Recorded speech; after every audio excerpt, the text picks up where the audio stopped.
നിങ്ങൾ മാർക്സിസ്റ്റുകാരെ കണ്ടു പഠിക്കണം, ഓല അതാ പറഞ്ഞിക്കണെന്ന്. മാർക്സിസ്റ്റുകാർക്ക് മേപ്പറില്ലാത്തവനെന്ത് തീപ്പേടിയാ, അവരൊറ്റടിക്കണ്ട് പറയും. കോൺഗ്രസ് അങ്ങനെയല്ല. കോൺഗ്രസ് തന്നെ അമ്മാനോടും ബാപ്പാനോടും അവർ തറവാട്ടുകാരാണ്. എല്ലാവരോടൊക്കെ ഒന്ന് ചോദിച്ചിട്ടേ ഇറങ്ങൂ. അതാണ്, അവർക്ക് കൂടിയാലോചിക്കണം, കാര്യങ്ങൾ വിലയിരുത്തണം, മനസ്സിലാക്കണം. നമ്മൾ വികാരത്തിനല്ല.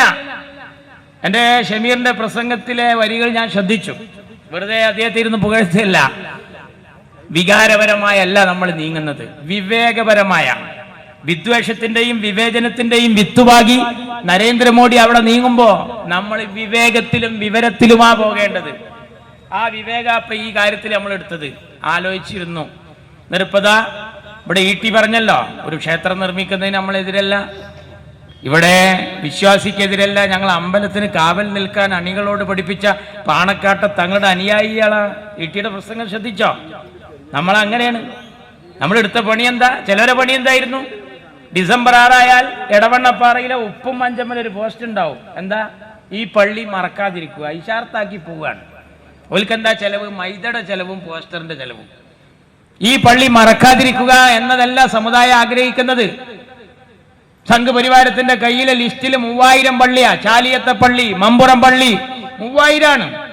പക്ഷെ കണ്ട മധുര പള്ളിയുടെ തർക്കം ഇപ്പൊ വന്നപ്പോ എന്താ പറഞ്ഞത്? കോടതി ചിലക്കാതെ പോകാൻ പറഞ്ഞു, അറിയില്ല നാടൻ ഭാഷയിൽ അല്ലേ? എന്താ കോടതി അങ്ങനെ പറയാൻ കാരണം? ഗ്യാൻ ബാബി പള്ളി തർക്കത്തിൽ വന്നു. കോടതി പറഞ്ഞു ഇനി മേലിൽ ഇത്തരം വിഷയം പറഞ്ഞ് ഇങ്ങോട്ട് വരരുത് എന്നാ പറഞ്ഞത്. നിങ്ങൾ കേട്ടോ? അതിന് ആണിയിട്ടത് ആരാന്നറിയോ? ഞങ്ങളെ ഗുലാം മഹമൂദ് ബനാത്തുവാല എന്ന മുസ്ലിം ലീഗിന്റെ അമീറാണ്. എന്താ കുറെ ആൾക്കാരൊന്നും മിണ്ടാത്ത്? എല്ലാരും കൈയടിക്കണേല്. ബനാത്തുവാല എന്റെ പ്രസംഗത്തിന് കൈയടിക്കണ്ട. ബനാത്തുവാല ചെയ്ത ഒരു അലാ ഖൈർ ആർക്കൊക്കെ ഉപകാരപ്പെട്ടു? നമ്മളെ കൂട്ടത്തിൽ ഒരു പോയത്തക്കാരന് തോന്നുകയാണ് ഒരു അമ്പലം പിടിക്കണമെന്ന്. ഓന്റെ കയ്യും പിടിച്ചു കെട്ടി. നോക്കണങ്ങള് എന്താ ബനാത്തുവാലയുടെ bill 947 August 15 cut off date ആയി അംഗീകരിച്ച് അതൊരു അടയാളം വെക്കുക. പച്ച മലയാളത്തിൽ പറഞ്ഞാൽ ഇന്ത്യക്ക് സ്വാതന്ത്ര്യം കിട്ടുമ്പോ അപ്പൊ ആരൊക്കെ കയ്യിൽ പള്ളിയുണ്ടോ അതൊക്കെ പള്ളി, ഏതൊക്കെ കയ്യിൽ ക്ഷേത്രമുണ്ടോ അതൊക്കെ ക്ഷേത്രം, ഏതൊക്കെ കയ്യിൽ ചർച്ചുകളുണ്ടോ അതൊക്കെ അങ്ങനെ തന്നെ ചർച്ച്, ഏതൊക്കെ കയ്യിൽ ബുദ്ധവിഹാരങ്ങളുണ്ടോ അതൊക്കെ ബുദ്ധവിഹാരങ്ങൾ, ഏതൊക്കെ കയ്യിൽ ഈ രാജ്യത്ത് മറ്റു മതാനുയായികളുടെ സംവിധാനങ്ങളുണ്ടോ അതൊക്കെ അങ്ങനെ. അത് അപ്പടി നിലനിർത്തണം. അതൊരു ആധാരം ഉണ്ടാക്കി കൊടുക്കല. എല്ലാവർക്കും ആധാരം ഉണ്ടാക്കി. അതുകൊണ്ട് ഇനി ആ ഒരു വിഷയം അപ്പൊ വരെ പോസ്റ്റർ എന്താ? ഈ പള്ളി മറക്കാതിരിക്കുക. നമ്മളെടുത്ത പണി എന്താ? ഇനി ഒരു പള്ളി പൊളിക്കാതിരിക്കുക. നോക്കണങ്ങള് ഏതാ വിവേകമുള്ളവര്? ആരാണ് അറിവുള്ളവർ?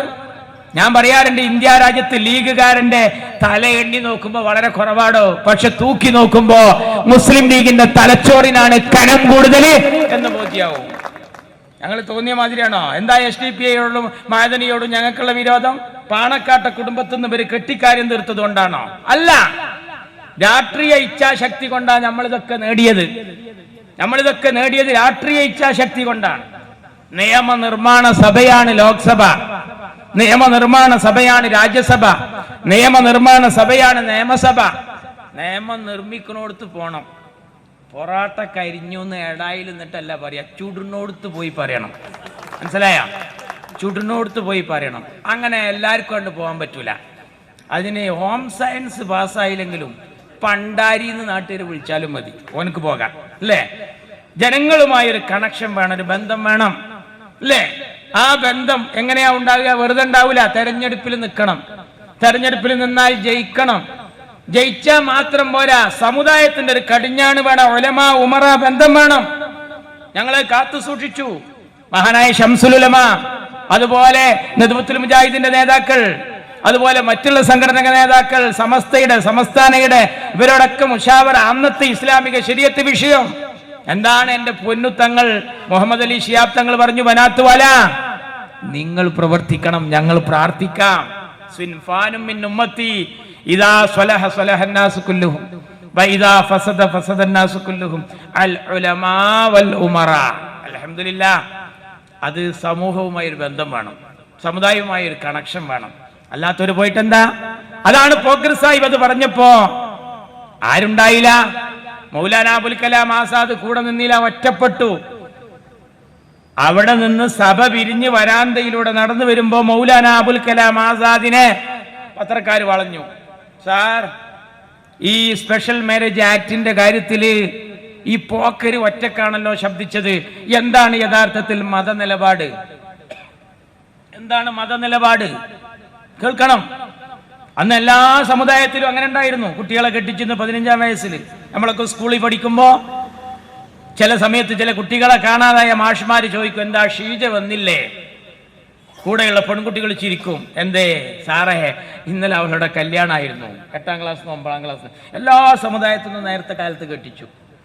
പക്ഷെ നിങ്ങൾ അറിയണം, ഈ ബില്ല് വഴി സംരക്ഷണം കൊടുത്തപ്പോൾ അതിന്റെ മെച്ചം പാലോളി മാമുട്ടിയാക്കാക്കും അംസാക്കാക്കും കിട്ടിയെന്ന് ഞാൻ വെറുതെ പറഞ്ഞതല്ല. കേരളത്തിൽ ഈ ബില്ലിന്റെ പരിധിയിൽ പെടാതെ പോയൊരു കുടുങ്ങിയവരുണ്ട്. കേരളത്തിൽ പൊന്നാനിയുടെ MLA ആയിരുന്ന MP ഗംഗാധരന് മന്ത്രിസ്ഥാനം പോയത് 15-ാം വയസ്സിൽ തന്റെ മോളെ കെട്ടിച്ചു എന്ന കാരണത്താലാണ്. അങ്ങനെ ഒരു സ്ഥിതി പുറത്തു വന്നില്ല. ഇതിൽ നിന്ന് എൻ്റെ സമുദായത്തെ മാറ്റണം. കാരണം എന്താ? പ്രായപൂർത്തിയുടെ അടയാളം തെളിയിച്ച കുട്ടി ഏത് കോലത്തിലാ പോവുക എന്നറിയാത്തത് കൊണ്ട് ഹലാലായി ഒരുത്തിനെ ഏൽപ്പിച്ചു കൊടുക്കുക. അതാണ് കല്യാണം. അതാളപ്പോ മോഡി 21 ആക്കുന്നു എന്ന് കേട്ടപ്പോ ബേജാറ് തുടങ്ങിയല്ല നമുക്ക്. വയ്യ, ഒരു പാർക്കിൽ കൂട്ടുകുടുംബത്തോടൊപ്പം ചെല്ലാൻ വയ്യ. ഈ കോലത്തിൽ നിൽക്കുമ്പോ റബ്ബേ ഒരു കുഴപ്പമില്ലാതെ ഈ കുട്ടിനൊന്ന് അങ്ങ് ഏൽപ്പിച്ചു കൊടുക്കണം. അതിനൊരു 18 ഉണ്ടായിരുന്നു. അത് കണ്ടിട്ട് 21 ആക്കിയപ്പോ ബേജാറ് കൂടി. അപ്പൊ എന്താ ഉണ്ടായത്? മിഠായി കൊടുത്തതും ഉറപ്പിച്ചു വെച്ചതൊക്കെ നമ്മൾ കല്യാണം നടത്തൽ തുടങ്ങി. അന്നൊക്കെ എൻ്റെ നാട്ടിലെ മൊലിയൊരു പായായിരുന്നു. 11 മണിക്ക് മൊയ്തീൻ കാക്കാടക്ക് അങ്ങണ്ട്, പോക്കരാക്കാട് ഇങ്ങണ്ട്, പോക്കരാക്കാട് 1:30 നേരെ ആ പെരേക്ക്. മൂപ്പര് അന്നാണ് ബൈക്ക് എടുത്തത്. ഞങ്ങൾ മുദരിസ് ബൈക്ക് എടുത്ത് തന്ന പാഞ്ഞിട്ടെത്തായിട്ട്. എന്താ കാരണം? ഉത്രാടപ്പാച്ചിൽ എന്നൊക്കെ കേട്ടിട്ടുണ്ട്. നിക്കാഹ് പാച്ചിൽ എന്ന് പറഞ്ഞൊരു പാച്ചിൽ. ബേജാറ് അവിടെ സ്വിച്ച് ഇട്ടപ്പോ ഇവിടെ ഇളകുകയാണ്. എന്താ കാര്യം? നിയമനിർമ്മാണ സഭയാണ്. എൻ്റെ കുട്ടിയുടെ കല്യാണം എത്രാം വയസ്സിൽ നിന്ന് തീരുമാനിക്കുന്നത് അവിടെയാണ്. അവിടെ പറയാൻ കഴിയണം. അതിന് ബന്ധം വേണം, വിവരം വേണം, വിവേകം വേണം, ചിന്തിക്കണം. അതുമായി ബന്ധപ്പെട്ട കാര്യങ്ങൾ പറയണം. ഈ മൗലാന അബുൽ കലാം ആസാദ് പറഞ്ഞ മറുപടി കേൾക്കണം. നിങ്ങൾ എന്താ പറഞ്ഞത്? അദ്ദേഹത്തോട് ചോദിച്ചു, എന്താ നിങ്ങളെ നിലപാട്? നിങ്ങളൊരു പണ്ഡിതനാണല്ലോ. മക്കയിൽ ദഹ്ലവി കുടുംബത്തിൽ ജനിച്ച പരിശുദ്ധ ഖുർആൻ തഫ്സീർ എഴുതിയ ആ സഭയിൽ പോക്കർ സാഹിബിനെ സഹായിക്കാത്ത മൗലാന അബുൽ കലാം ആസാദിനോട് പത്രക്കാർ ചോദിച്ച ചോദ്യത്തിന് അദ്ദേഹം പറഞ്ഞ മറുപടി എന്താ? പോക്കറിന്റെ നിലപാട് തന്നെയാണ് എൻ്റെ നിലപാട്. ഓ, ഒരു പോക്കർ അവിടെ ഒറ്റപ്പെട്ടല്ലോ. പോക്കറിന്റെ ഒപ്പം നിന്നാൽ അതെന്റെ പാർട്ടി വിപ്പ് ലംഘിക്കലാകും. പഠിക്കണം. പാർട്ടി കൊടുത്ത വിപ്പ് മറ്റൊന്നാണ്. സമുദായവുമായി കണക്ഷൻ, സമൂഹവുമായി കണക്ഷൻ, ദീനുമായി കണക്ഷൻ, ഉലമാവുമറ ബന്ധം. ഇതാണ് വിശ്വാസിയുടെ വിഷയങ്ങൾ അവിടെ കൈകാര്യം ചെയ്യുന്നുണ്ട്. കേവലം റോഡ്, തോട്, പാലം, കടവ്, പെൻഷൻ ഇതാണോ ലീഗ് ആഗ്രഹിക്കുന്നത്? അല്ല.